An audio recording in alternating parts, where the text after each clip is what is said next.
Ok, donc sortir le sujet de son fond quand il s'agit d'un dessin ou d'une carte, d'une illustration.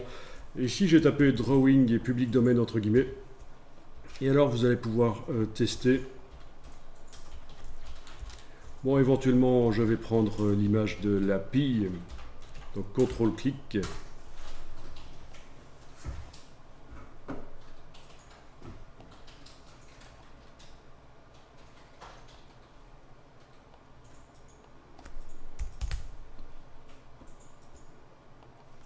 Ça va, vous la voyez? Sinon, vous pouvez essayer avec autre chose, hein. Si vous voulez essayer avec un autre dessin qui est clairement sur un fond qui n'est pas propre en fait.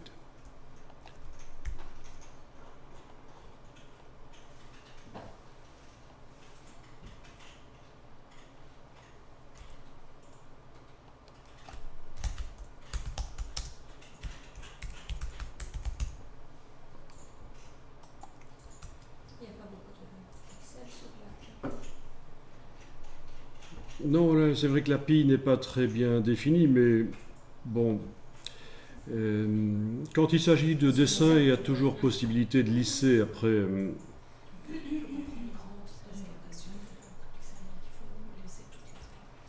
D'ailleurs, ça peut être intéressant de voir ça aussi quand vous avez affaire à un logo qui comporte peu de pixels, comment arriver à le lisser. Si on vous donne un logo de marque et que vous devez la mettre dans une publication et la qualité n'est pas bonne, il y a des solutions en fait. Et ça, on va le voir juste après. C'est vrai que c'est intéressant, c'est vite fait en fait.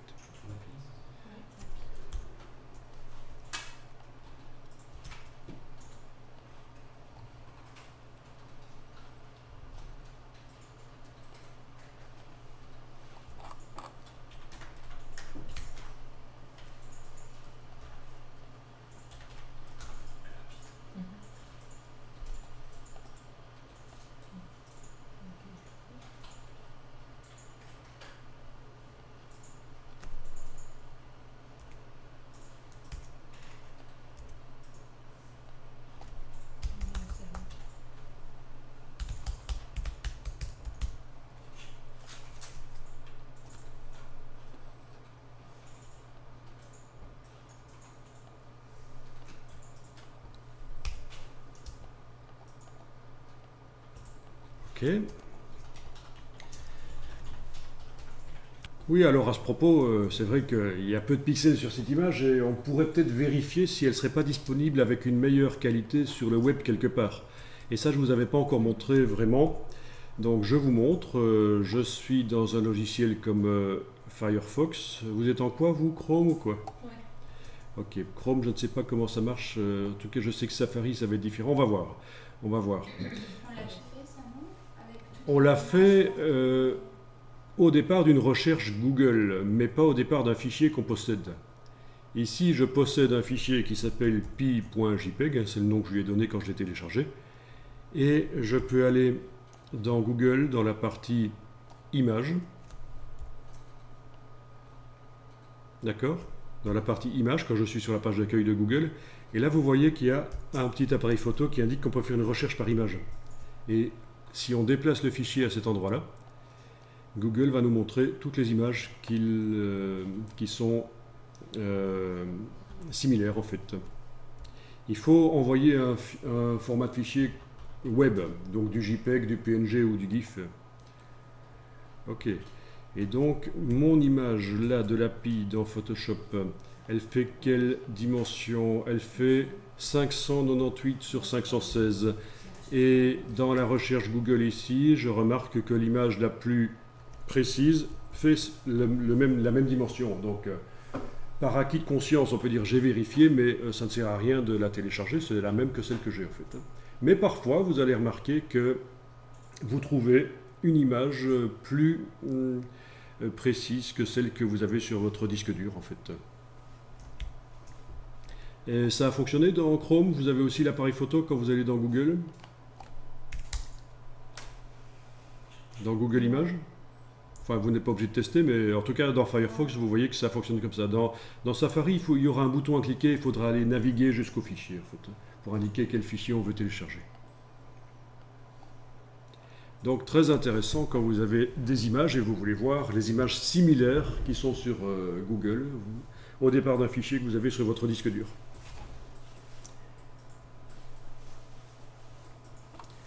Bon, alors ici, on va mettre un calque rempli de blanc, on va le mettre sous le calque de la pile.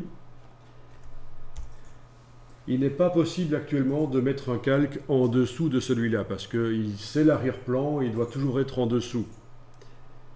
Mais on va double-cliquer sur la vignette et le transformer en calque 0. On clique simplement sur OK. Donc double-clic sur la vignette, puis à cet endroit-là en fait. Parce que si vous cliquez à cet endroit-là, vous obtenez une autre boîte. C'est pas cette boîte-là qui nous intéresse. Donc je double-clique à droite ici de l'image sur la vignette. Et ça m'a permis de transformer le calque d'arrière-plan en calque 0.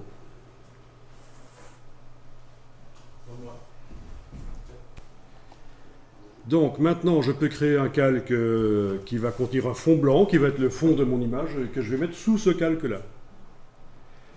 Donc on y va, on crée le calque en cliquant sur le bloc de feuilles, puis on va déplacer la vignette sous la vignette de la pile.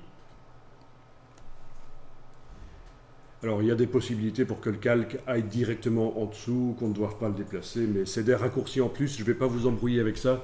C'est pas difficile de créer le calque et puis de le déplacer en fait. Ça, comme ça, tout le monde sait déjà faire, pas de problème. Et je vais remplir donc par le menu édition, remplir.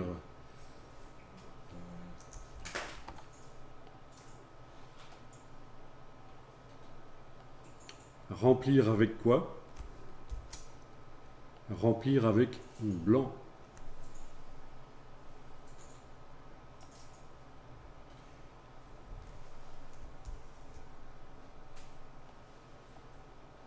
Et voilà, on a à la place de la transparence, on a maintenant du blanc dans le calque d'en dessous. Voilà. Donc maintenant, je vais rendre invisibles les pixels les plus clairs du calque de la pile.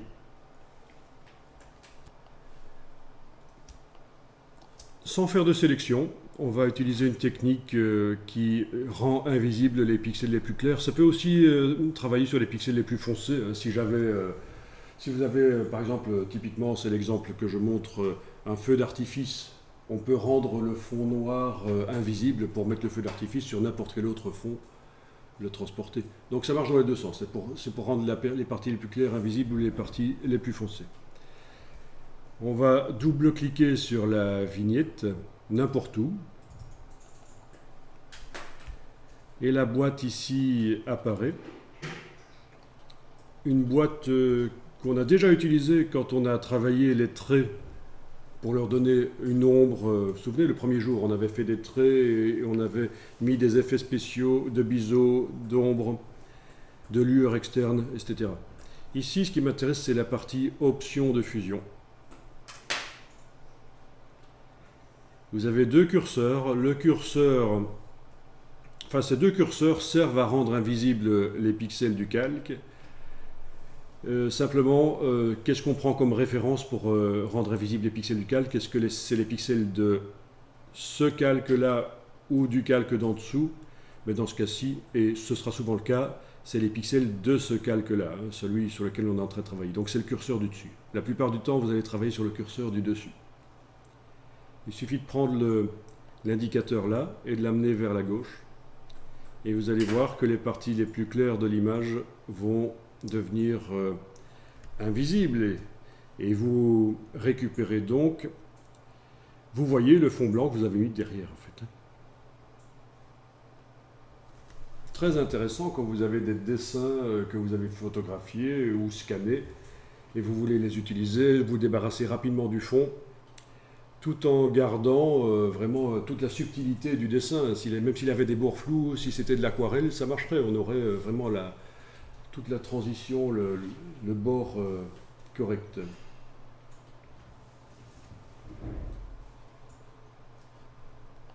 Ok. Bien.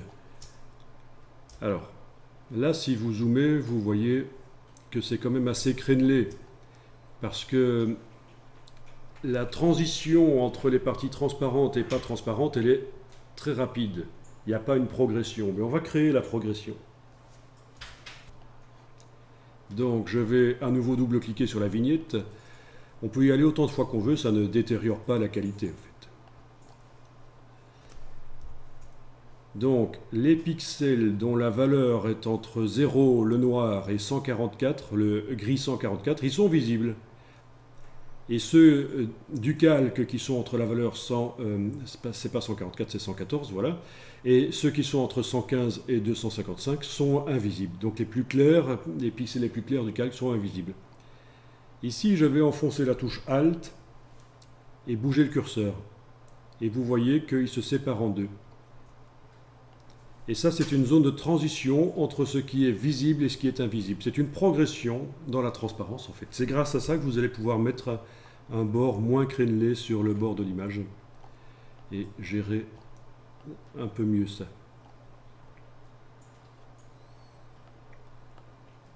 C'est quelle touche pour... C'est la touche Alt. Voilà, et c'est là qu'on récupère des nuances, notamment dans notre PI. Vous voyez avant, après. Hein. Avant, on voit clairement que c'est crénelé, il y a des escaliers partout. C'est soit transparent, soit pas transparent. Et grâce au curseur là qu'on a séparé en deux, on arrive à amener de la nuance, comme il y en a dans le dessin original. Ok.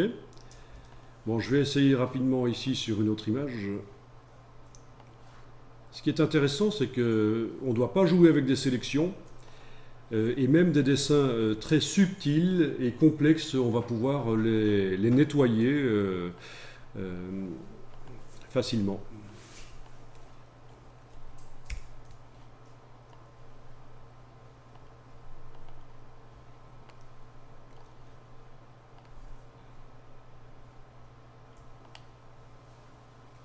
Voilà.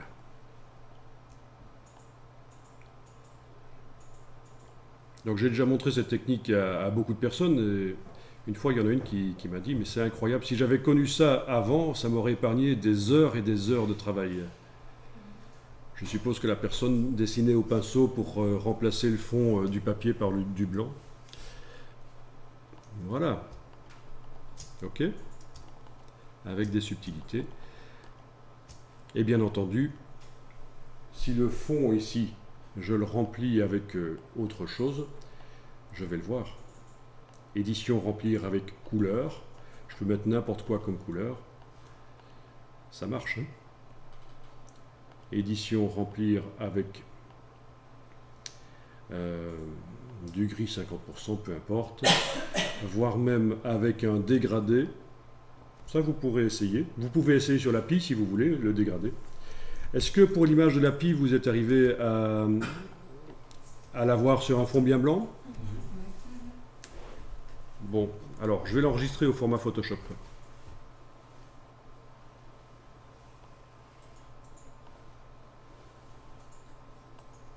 Les dégradés, on va les utiliser. Vous avez l'outil dégradé, ne le confondez pas avec l'outil rectangle qui se situe sous l'outil texte.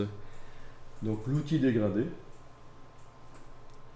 Et on va faire en sorte qu'il utilise les deux couleurs qui sont là, dans les cases. Donc il va falloir, après avoir activé l'outil dégradé, il va falloir aller choisir là au-dessus, à cet endroit-là, qu'on utilise le dégradé, le premier là. Et ce sont en fait les couleurs de la palette des outils.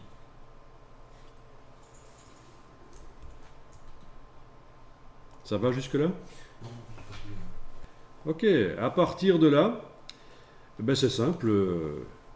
Je clique sur la case de premier plan, je choisis une couleur. Je clique sur la case de second plan, je choisis une autre couleur. Et avec l'outil dégradé, je trace.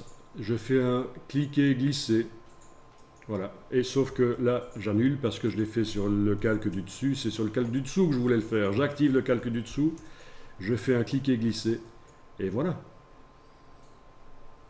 D'accord?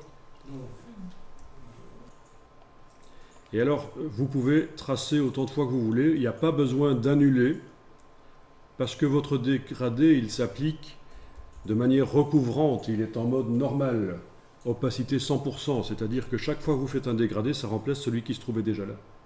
Donc, il n'y a pas besoin d'annuler.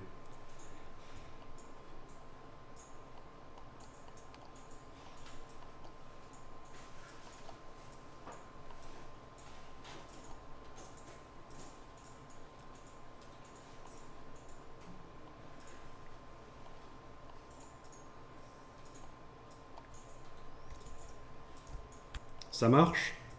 Pas de problème?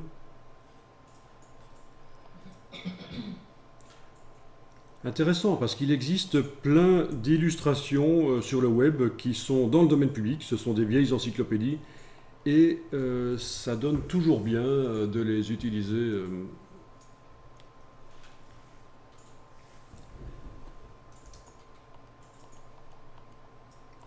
Alors c'est vrai que celle-là était disponible avec peu de pixels. Si on zoome, on voit que c'est crénelé.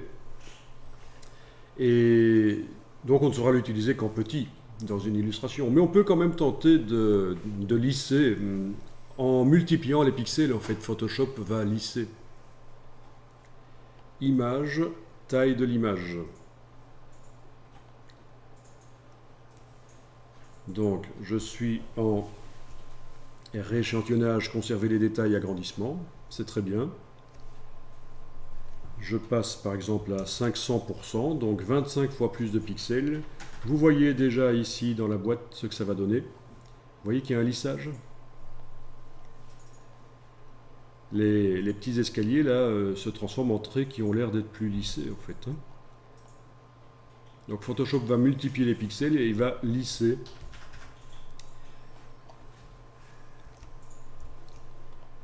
Vous avez le curseur réduction du bruit qui peut éventuellement servir surtout si votre image a des parasites en fait. Ok. Et donc voilà, une image plus lisse, qui pourrait être utilisée en plus grand.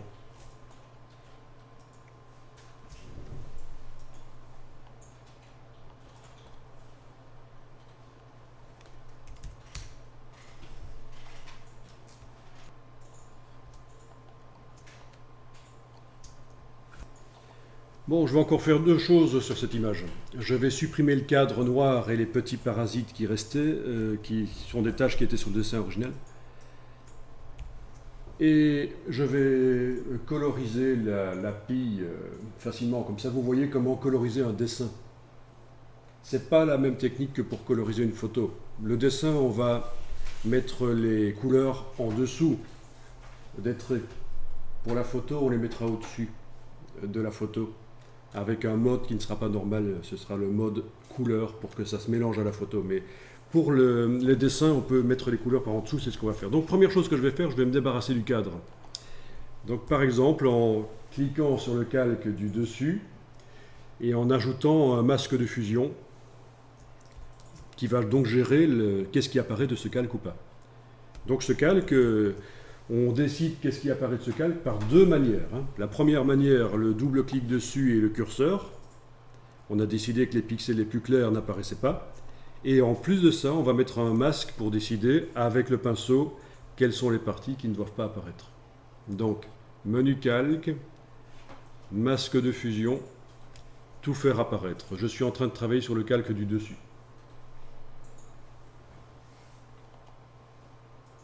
Et voilà un masque de fusion qui est rempli de blanc, donc il fait pour l'instant tout apparaître. Il n'a rien changé dans l'image.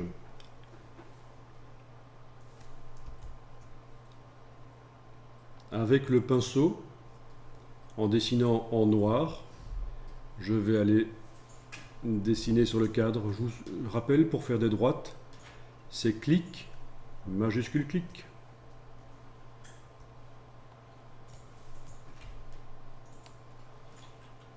Voilà.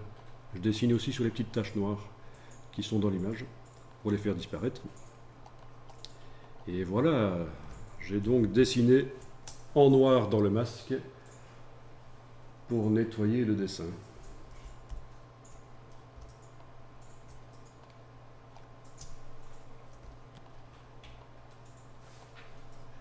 N'hésitez pas à dire si ça va trop vite ou s'il y a un problème, si vous n'arrivez pas à trouver. En fait, Si tu vois encore un peu la ligne, on va vérifier pour le pinceau. Est-ce qu'on est bien en mode d'application normal, 100% d'opacité? Oui. D'accord. mais en fait, c'est bizarre, c'est que quand je. Voilà. Eh bien, on va mettre du blanc dans la pie maintenant. Et pour ça, on doit créer un calque vide et le placer en dessous du calque de la pie. Donc vous cliquez sur le bloc de feuilles, puis vous déplacez la vignette entre les deux autres. Et oui, Photoshop, ça peut aussi traiter des dessins. Ça s'appelle Photoshop, mais il n'est pas interdit de traiter des dessins dedans, évidemment. Bon, vous avez le calque vide qui est en sandwich entre les deux autres. Eh bien, on va prendre le pinceau et on va dessiner en blanc. Donc, il faut avoir du blanc dans la case de premier plan.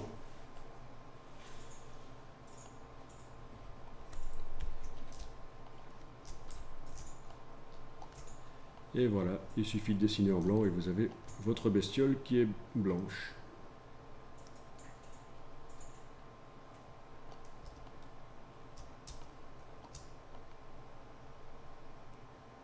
Ça, je ne vais pas le faire. Je vais faire juste ça.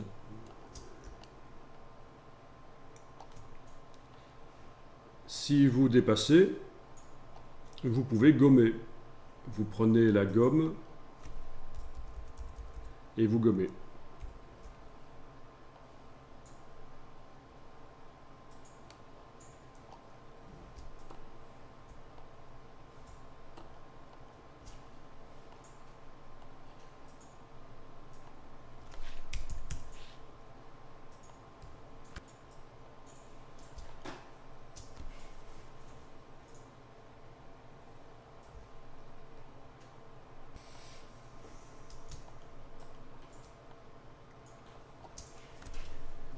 Alors, on peut encore changer la couleur, même si c'est du blanc, ça va fonctionner.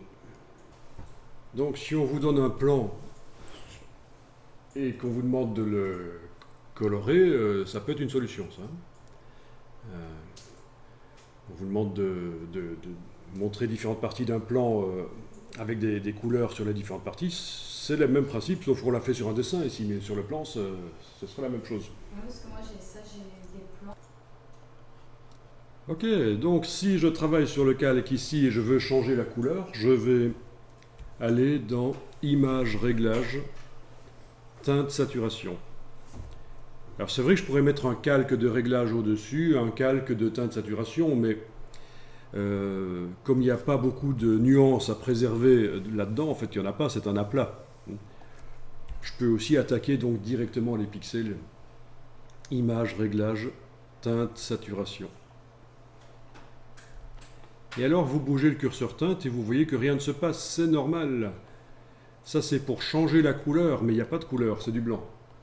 Si vous voulez transformer le blanc en une autre couleur, il faut cocher la case, colorisée.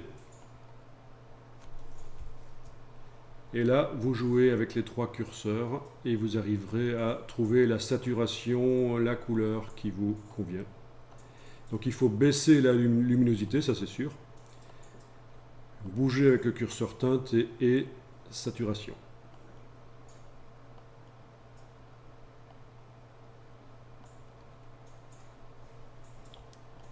Voilà. Donc comment changer la couleur une fois qu'on l'a mise, même si c'est du gris ou du blanc ou du noir. Avec la case colorisée de teinte saturation, vous arriverez à transformer en une autre couleur.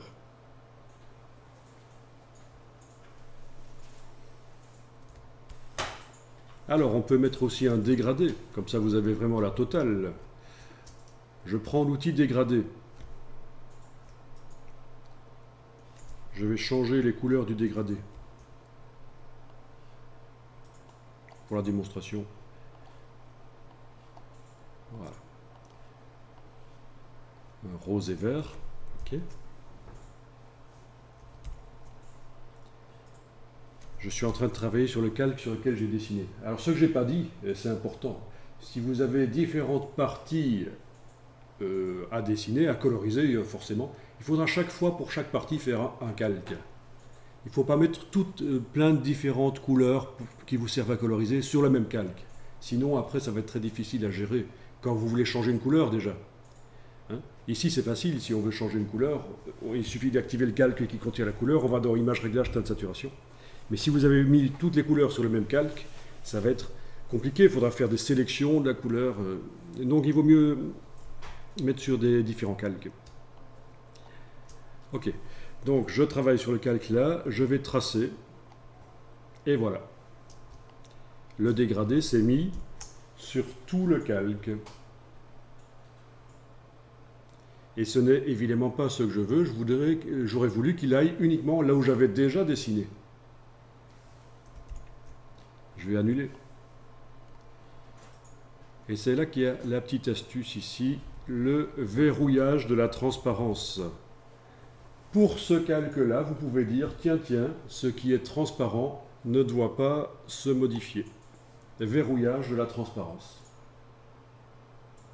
Et si je recommence le dégradé maintenant, il ne pourra pas se mettre sur la transparence, il va se mettre uniquement là où il y a déjà des pixels. Voilà, comme ça.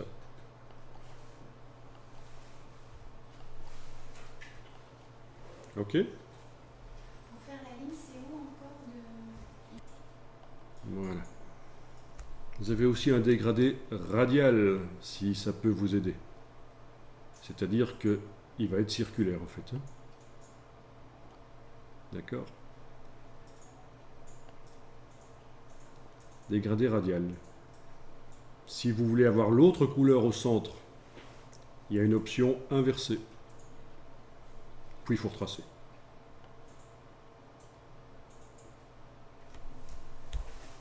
Bon, ça donne déjà plein de possibilités.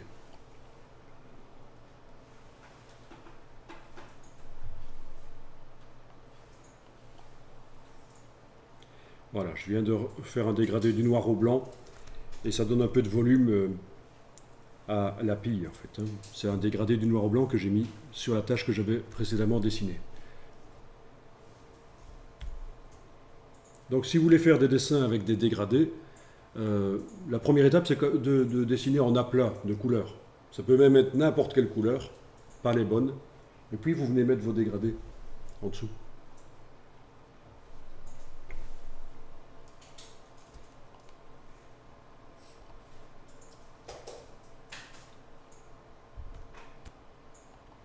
Ça va? Bien.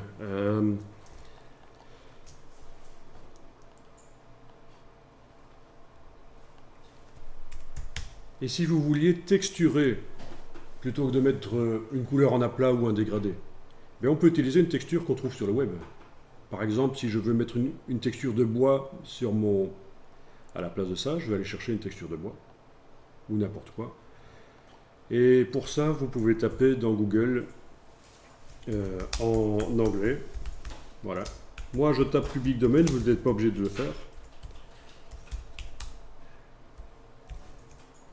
Je vais télécharger une de ces images.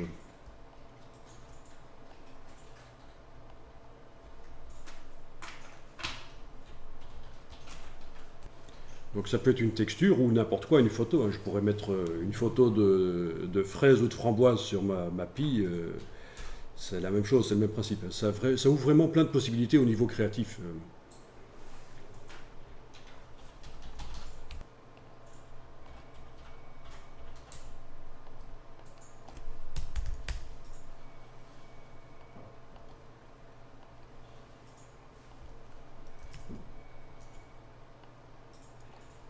Alors je vous montre, vous allez tester. J'ouvre la texture dans Photoshop.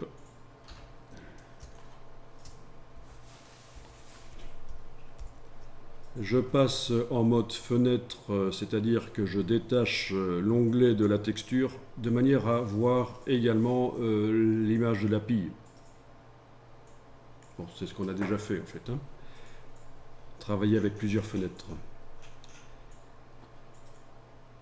Si besoin est, je peux sélectionner une partie de la texture avec l'outil de sélection rectangulaire.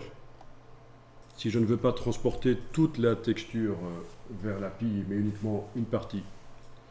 Je sais pas pourquoi il veut pas m'enregistrer. Voilà, je prends l'outil de déplacement et je déplace vers l'image de la pile. Voilà.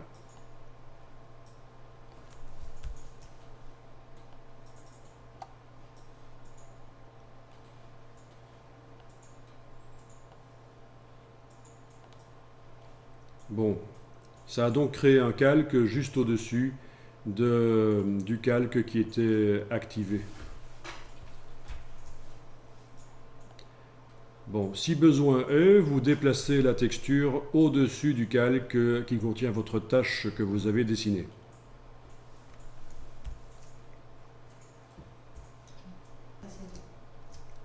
Bon, donc le bois est au-dessus de la tâche. Vous vous souvenez peut-être de ce que j'ai fait par erreur hier, avoir un éléphant qui était visible à travers la girafe.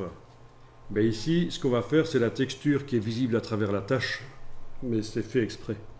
C'est avec la touche Alt, je fais voyager le pointeur entre les deux vignettes. Quand j'ai le pointeur spécial qui apparaît là, l'icône, je clique sans bouger la souris. Et donc la texture du bois n'est visible qu'à l'endroit où il y a la tâche en dessous. Donc le bois, il doit être au-dessus de... Ce qui peut arriver, c'est que vous aviez mis la texture de bois à côté de la tâche. Et quand vous faites ça, évidemment, on ne voit plus le bois, il est là. Il va falloir le déplacer à l'endroit de la texture. C'est peut-être ça aussi qui pose problème. Voilà.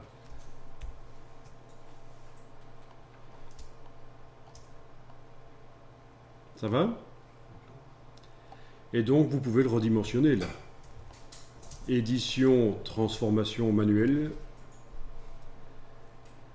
Vous n'êtes pas obligé d'enfoncer la touche majuscule quand vous prenez les poignées du coin. Parce que peut-être que pour la texture, on n'est pas obligé de respecter les proportions.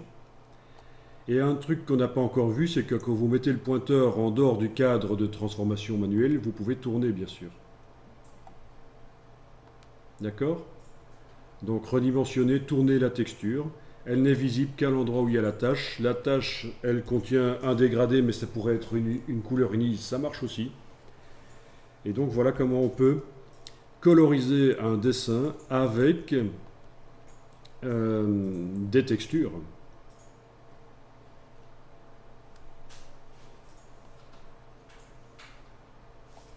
Voilà. Je vais essayer avec d'autres textures. Moi, j'ai tout le... ce qui est en dessous, il bouge.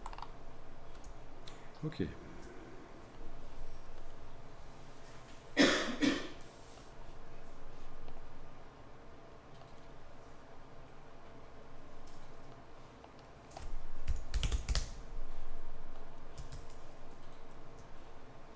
Là, j'ouvre juste une autre image pour faire un autre test. Bien.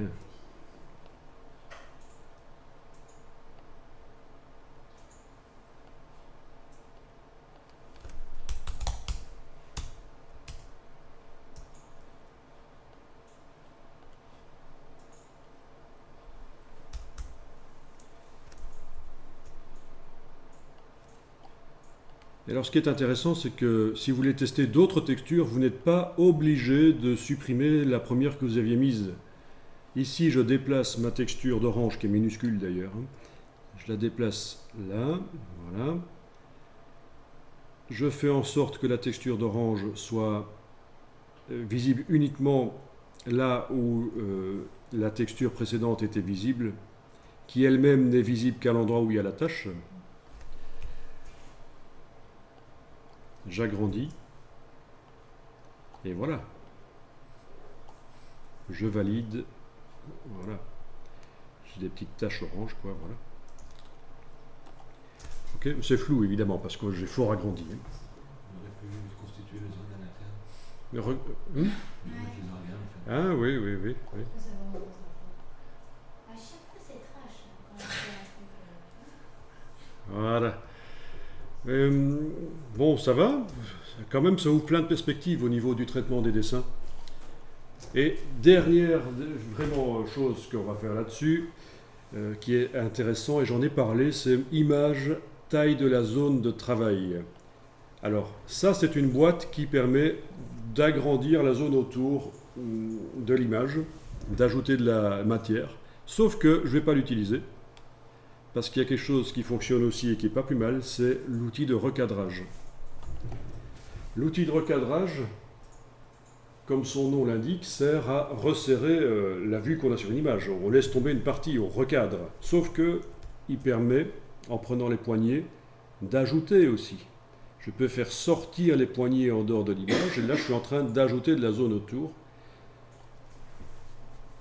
Il suffit que j'appuie sur le petit V, et voilà, j'ai ajouté de la zone.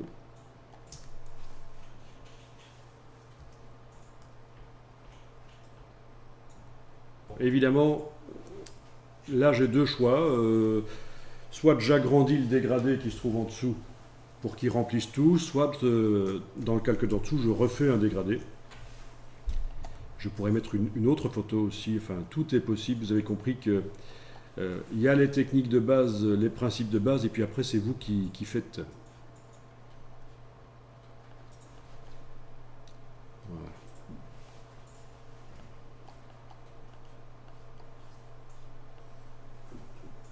Ah oui.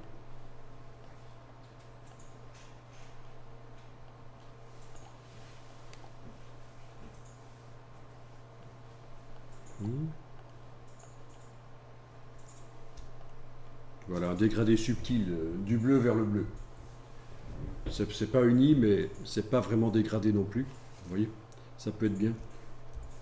C'est assez bien utilisé dans le design de sites web, des dégradés avec deux couleurs fort proches pour donner une sensation de matière, comme si on voyait un vrai objet qui a une couleur, mais il y a des nuances à cause de l'éclairage qui modifie. Et comment ça passe? Voilà. Bon, la mise à jour de la vignette n'est pas rapide, hein. Ça me montre toujours le dégradé ancien. Voilà.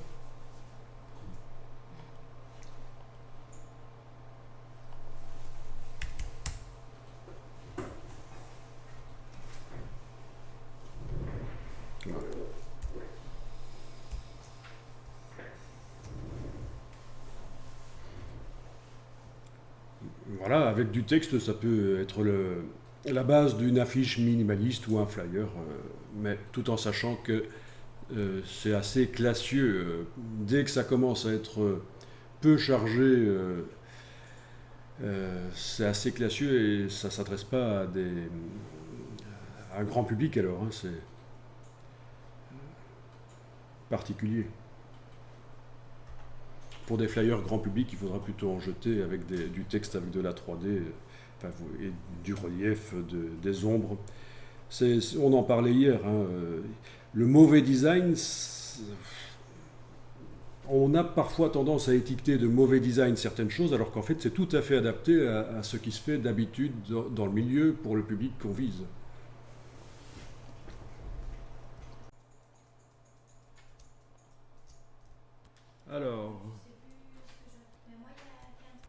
Alors ici je complète juste ce qu'on a vu précédemment, mais ça vous ne faites rien, vous regardez juste. Et tout ce qu'il y a sur le serveur. Alors, je prends rapidement ici l'image précédente, l'image de la pille, parce qu'il y a quelque chose que je n'ai pas dit ici. Si je veux utiliser l'image de la pille sur une autre image, elle est composée de plein de choses, l'API maintenant. Ben, le mieux, c'est que je regroupe tous les calques qui concernent l'API, clic, majuscule clic, je regroupe tout ça dans un groupe, dans un dossier. C'est vrai qu'il y a une texture qui n'est pas visible, la texture de bois n'est pas visible, mais je vais quand même la mettre dedans. Et alors je demande dans le menu de la palette des calques, nouveau groupe d'après des calques. OK. Et il suffit que je prenne le groupe et que je le déplace sur une autre image. Et voilà, l'API est sur l'autre image. Bon, elle est fort grande. Grande pie, hein. Eh oui, c'est un dinosaure. Mais Même plus, hein, parce que là. voilà. Donc, ce qu'il faut retenir, c'est que si vous voulez transférer plusieurs calques sur une autre image, il faut les mettre dans un groupe et c'est le groupe qu'on transfère. Et si on est sûr de ne plus retravailler sur l'image? Ah, je m'attends à ce que tu me dises on va fusionner les calques. Non, c'est pas ça? Non, faire un PDF. Ah non, non, non, non. Pourquoi un PDF Pour avoir une seule image. Plus modifiable.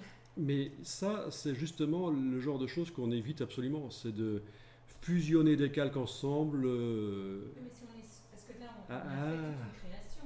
Si on veut transférer l'image finale, mais uniquement l'image finale, et être sûr qu'on ne travaille plus sur les différents niveaux de construction. Oui, oui, oui, oui. Tu es sûr, oui, oui. Et c'est là que le client arrive et qui dit « Oh, au fait, la texture... » Une archive, hein, négative, comme ça.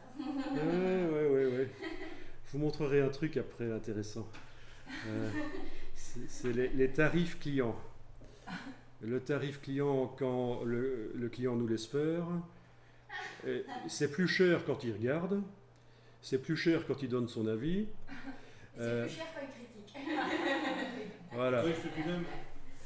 Ben, c'est quasiment ça. Hein, c'est quasiment ça.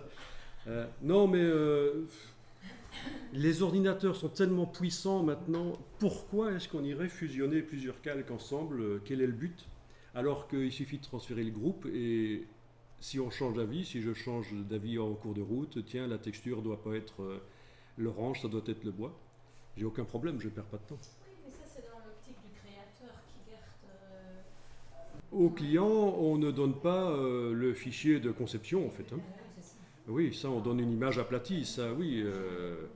Oui, c'est au client, oui. Ça, on fait une version, oui. Comment on fait encore pour créer le groupe, pour tout mettre dans un groupe? Alt. Et donc ici, je vais redimensionner. Mais en fait, vous avez vu, donc, hein, si on veut transférer plusieurs choses, il y a d'autres manières de transférer. On peut aussi importer un fichier Photoshop dans un autre, et ça va devenir un objet dynamique. Et quand on double-clique sur l'objet dynamique, on retrouve tous les calques du montage original qu'on a importé. Mais il y a différentes manières de faire.